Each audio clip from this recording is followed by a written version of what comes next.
warahmatullahi wabarakatuh. Kembali lagi di Ngopas, ngobrol pas sore bareng seputar pada episode 3 season 3. Sebelumnya perkenalkan, nama saya Dimas dan rekan saya Nala. Di sini kami berdua akan menemani beberapa menit ke depan menjelang berbuka puasa.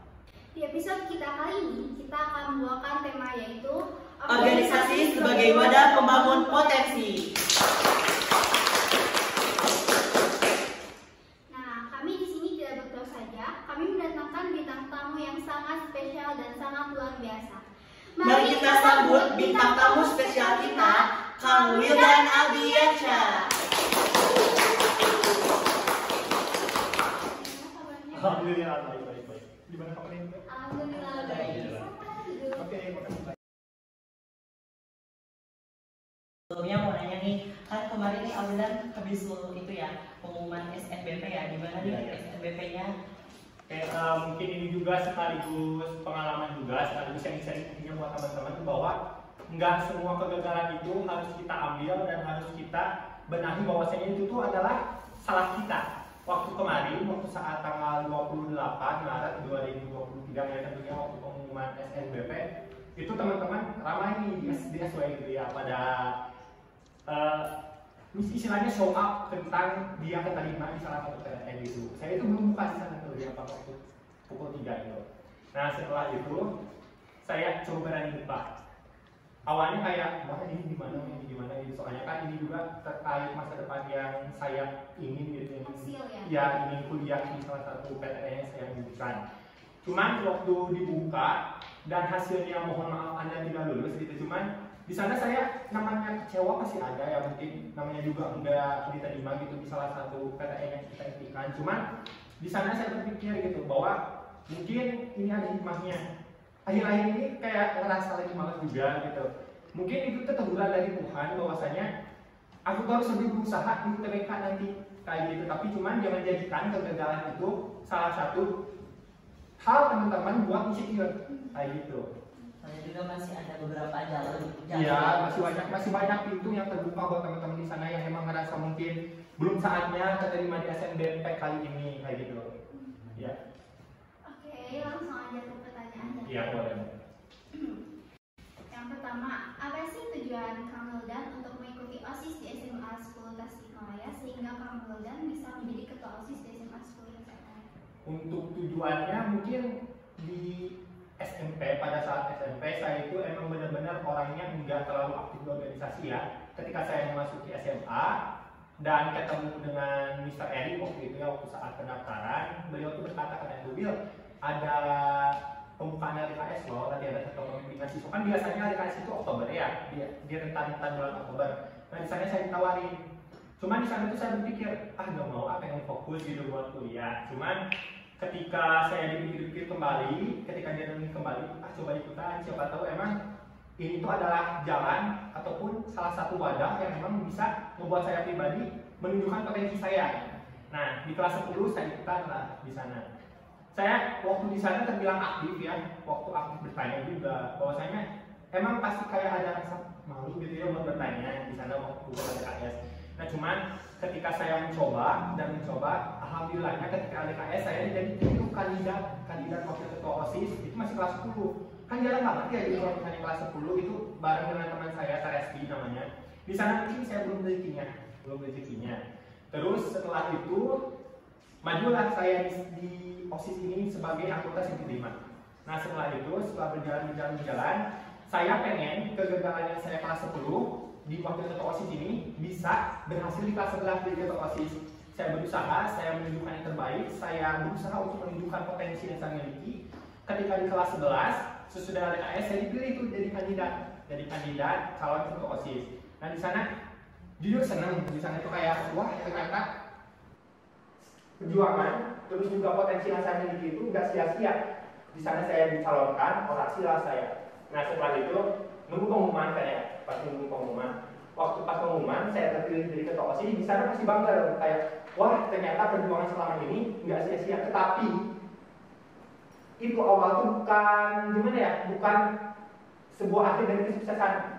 Waktu saya jadi ketua OSIS, malahan masalah-masalah itu saya sering muncul, yang masih banyak ternyata perjalanan. Udah ketika saya jadi ketua OSIS udah gitu. Jadi ketua OSIS itu ibaratkan kamu itu adalah sebuah pemimpin, nggak harus memimpin orang lain, tetapi teman-teman juga harus memimpin diri sendiri. Dan bagaimana caranya menjadi seorang ketua OSIS ini dapat berdampak bagi orang banyak dan bermanfaat bagi semuanya, kayak gitu. Ya cuman salah satu motivasi saya jadi organisator itu memang karena saya hobinya juga publicity, mungkin ngomong-ngomong dan sebagainya, yang itu yang mendorong saya untuk lebih kuat tetap menjadi seorang organisator, kayak gitu. Berarti awal dari awal itu dari sebuah hobi ya? Iya, dari sebuah hobi, suka ngomong di depan publik juga, dan alhamdulillahnya ada pencapaian-pencapaian yang saya dapatkan gitu dari hal itu. Selanjutnya, selama kamu dan menjabat, pasti ini ada program unggulan. Iya. Nah, apa sih program unggulan tersebut? Untuk program unggulan mungkin nggak kayak ada salah satu program yang memang benar-benar unggul.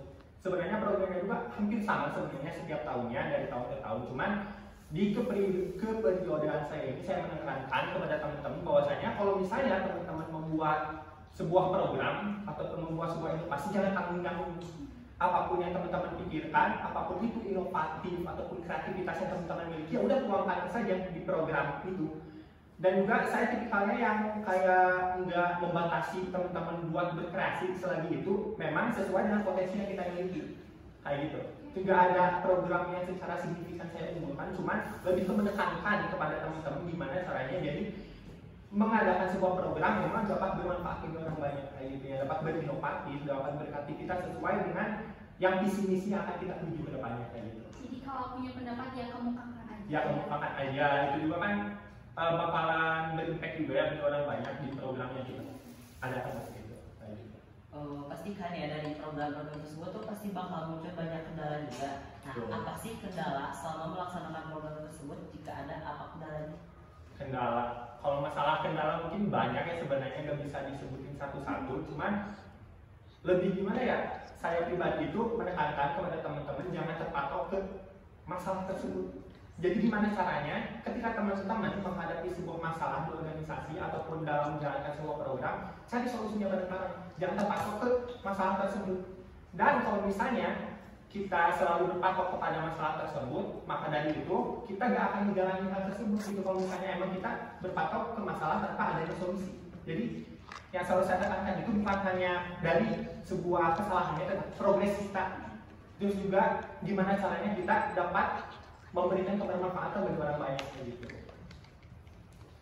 Oke, setelah ini akan ada brief dulu ya, ada penampilan dari Irma Anwar Sepunas.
Oke, tanpa berlama-lama kita lanjut saja ke pertanyaan berikutnya. pencapaian apa sih yang Awildan dapat dari selama menjabat menjadi ketua OSIS? Kalau misalnya berbicara tentang pencapaian, mungkin mau kegagalan maupun itu kesuksesan, saya jadikan itu sebagai pencapaian bagi diri saya. Soalnya mau itu kegagalan, mau itu kesuksesan, pasti ada hikmah di balik itu semua. Tetapi yang emang kalau misalnya bertanya pencapaian apa sih yang saya dapatkan ketika saya menjadi ketua OSIS, yang pastinya saya pernah ke Balikpapan waktu itu menjadi duta generasi hijau Indonesia dan mewakili Jawa Barat ke tingkat nasional. Pada mulanya saya tuh coba-coba gitu lihat-lihat di Instagram, soalnya kan media platform online di sana banyak sekali ya yang menyediakan kayak beasiswa, event-event nasional maupun event-event lainnya. Saya ketemu tuh sama yang namanya Jambore Nasional Generasi Hijau yang waktu itu ke-8 yang diadakan di Balikpapan. Saya coba ikutan, saya coba minta ke perspektif buat taking video dan berjalan sudah penyeleksian waktu itu pukul 12 malam itu pengumumannya. Saya diumumkan lolos waktu itu di JNGH yang ke-8 dan itu pastinya menjadikan kayak pencapaian, wah ternyata kayak ini loh hasil dari potensi yang saya miliki. Cuman itu saya tidak jadikan bahwa rasa pencapaian tersebut saya merasa puas. Nah lanjut ya, tadi di Jambore Nasional ke-8.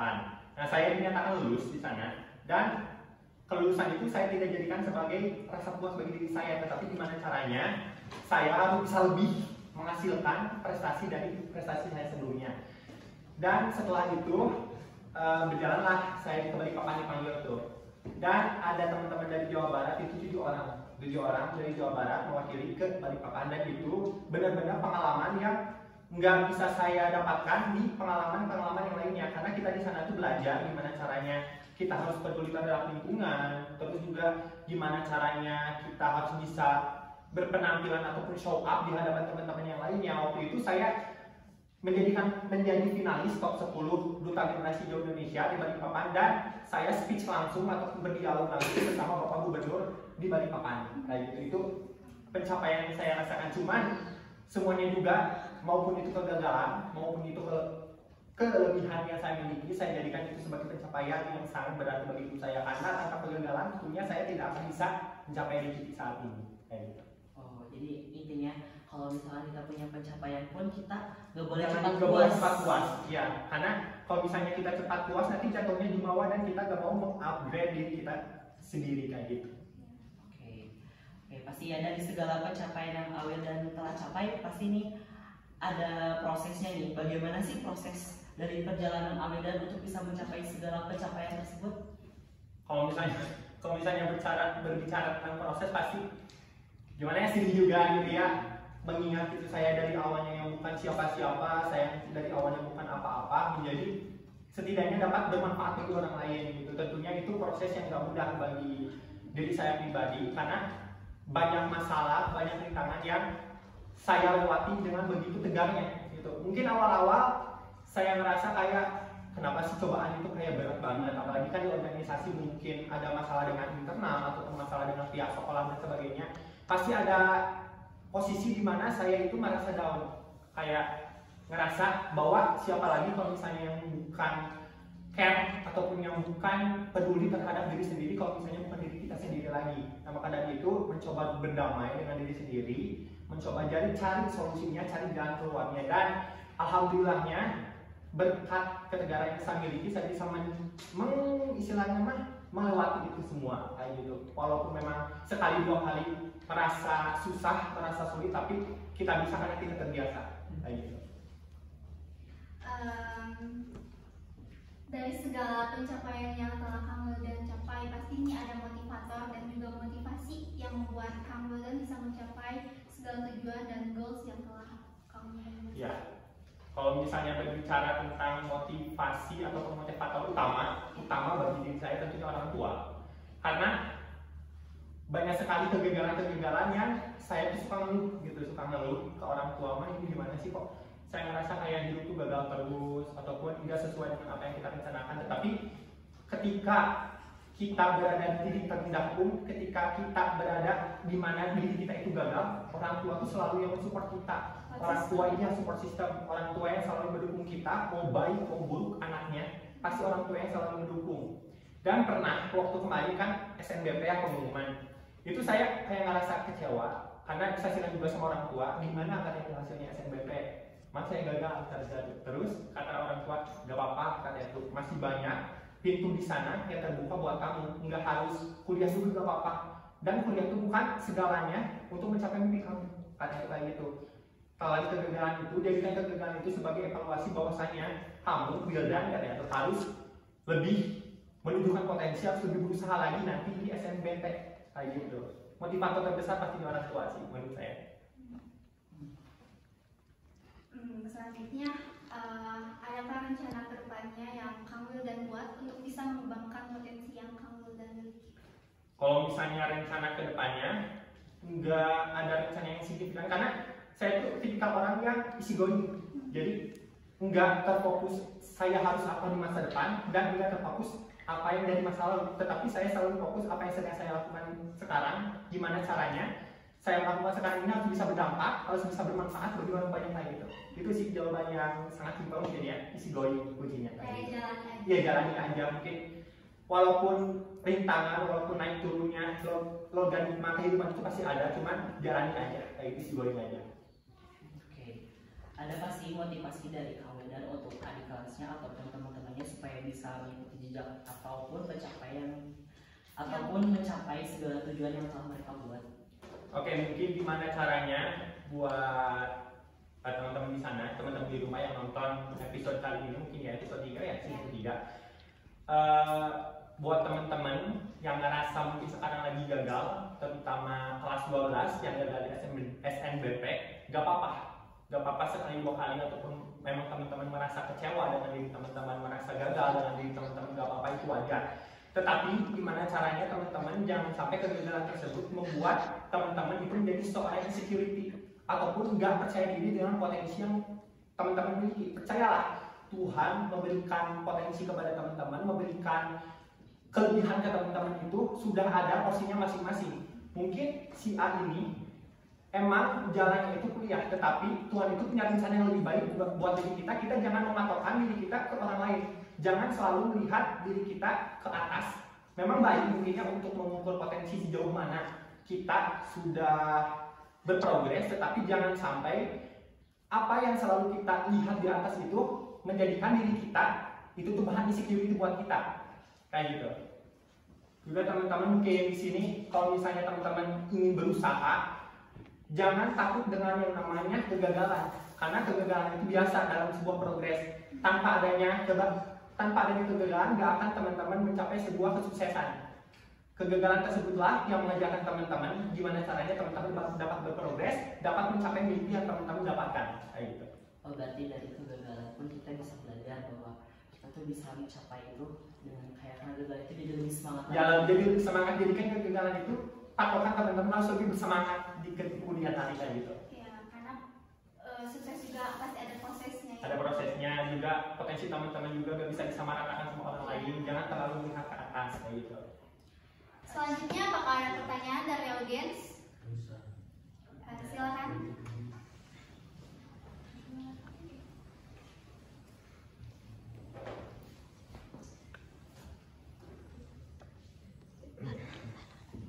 Sebelumnya perkenalkan saya Indra Muraini. Di sini izin bertanya Kang Wildan itu kan pernah menjabat sebagai ketua OSIS-nya.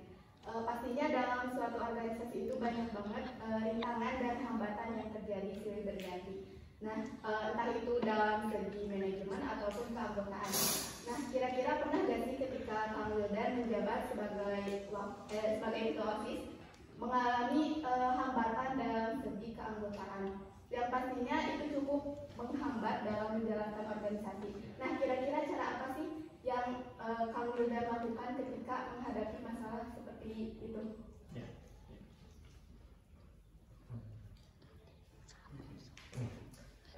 Baik, sebelumnya izin bertanya. Sebelumnya izin memperkenalkan diri terlebih dahulu. Perkenalkan, nama saya Kevin Zariana, saya dari kelas 11 IPS 6. Izin bertanya Kang, nah kan Kang Wildan sendiri kan pernah menjabat sebagai ketua OSIS ya. Nah, apa sih momen terbaik Kang Wildan selama menjabat di OSIS itu, selama menjabat menjadi ketua OSIS itu apa aja? Terus juga motivasi terbesar apa yang menjadikan Kang Wildan ini penyemangat lah di organisasi itu? Ya, Mungkin itu kan pertanyaannya. Terima kasih. ya sama-sama.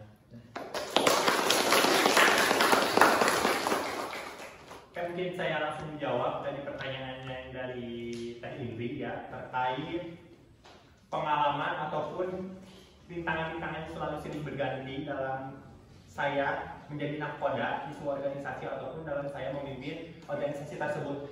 Pasti ya bahwa yang namanya organisasi tidak ada yang 100%, tidak ada yang namanya kata sempurna. Bahwa manusia juga nggak ada yang sempurna gitu, apalagi organisasi di dalamnya gitu. Pasti ada masalah-masalah di mana yang membuat seorang ketua bimbang antara mau memberikan solusi yang memang harus menggunakan perasaan atau tidak, itu hanya mengandalkan logika. Cuman yang selalu saya tekankan di sini bahwasanya pasti dalam sebuah organisasi, apalagi yang namanya seorang pemimpin, ada kalanya di mana kita tuh tidak bisa mengambil keputusan sesuai dengan diri kita pribadi. Banyak orang-orang misalnya kayak entah itu kontra, entah itu menghambat jalannya ataupun progres diri kita dalam memimpin organisasi tersebut. Cuman gimana caranya kita jangan terpatok dengan hambatan-hambatan tersebut. Contoh, mungkin ada anggota yang entah itu menjelekan kita ataupun entah itu tidak percaya dalam potensi yang kita miliki ataupun merasa bahwa anggota tersebut dinomorduakan, yang akhirnya menjelekan seorang pemimpin ataupun pemimpin yang nanti ada di organisasi tersebut. Nah, gimana caranya si pemimpin tersebut dapat bijaksana dan juga dapat adil dalam memimpin anggotanya agar tidak ada anggota yang merasa dinomorduakan.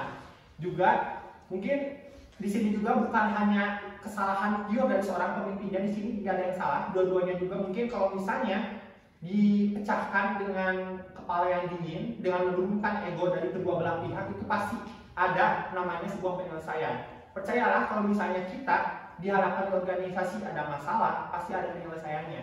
Jadi gak ada sebab, gak ada akibat. Gimana caranya sebab akibat tersebut dapat kita pecahkan yang sesuai, adil dan juga bijaksana, kayak gitu. Ya juga mungkin buat anggotanya juga mungkin ya mohon berikan pengertian buat ketua, karena enggak semua ketua itu enggak mudah gitu jadi menjadi seorang ketua itu.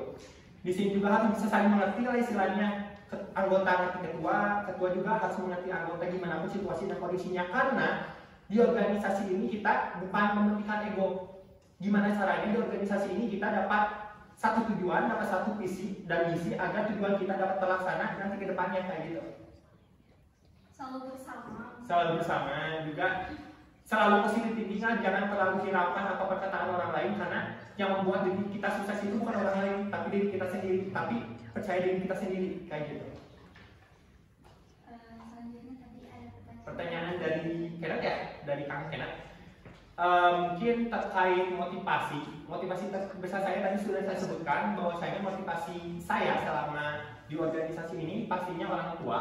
Tetapi kalau misalnya berbicara terkait inti apa yang membuat saya motivasi, tentunya anggota saya. Karena mau bagaimanapun buruk atau baiknya sebuah anggota, itu anggota saya. Gimana caranya saya dapat menuntun anggota saya agar bisa lebih baik dari yang memang sebelumnya mungkin membangkang atau sebagainya, kayak gitu. Juga tadi selanjutnya pengalaman yang paling berkesan pastinya kebersamaan dengan momen-momen ketika dimana saya merasa tidak punya siapa-siapa untuk berbicara, saya tidak merasa tidak ada seseorang yang dapat saya ajak bicara, tetapi ada anggota saya yang selalu bersedia untuk menampung segala keluh kesah yang ketua miliki. Karena tidak selalu harus ketua yang mengerti kepada anggota, tetapi anggota juga ada kalanya harus mengerti kepada ketua saya gitu. Itu sih momen-momen kebersamaan yang selalu saya idam-idamkan itu dengan para anggotanya. Oke, jadi kesimpulannya tuh kalau misalkan ada masalah apapun itu, ketua dan anggota pun harus saling support dan juga harus saling merangkul lah ya. Betul. Beri tepuk tangan untuk Kamil dan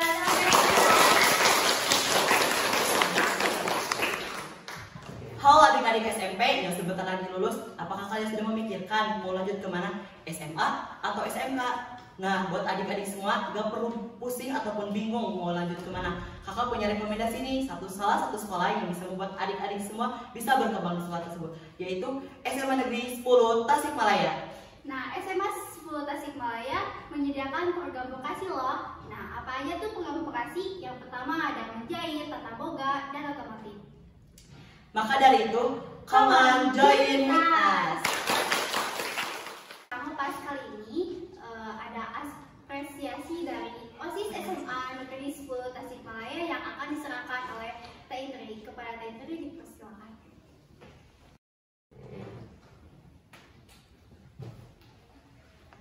Oke, ada sesi foto terlebih dahulu.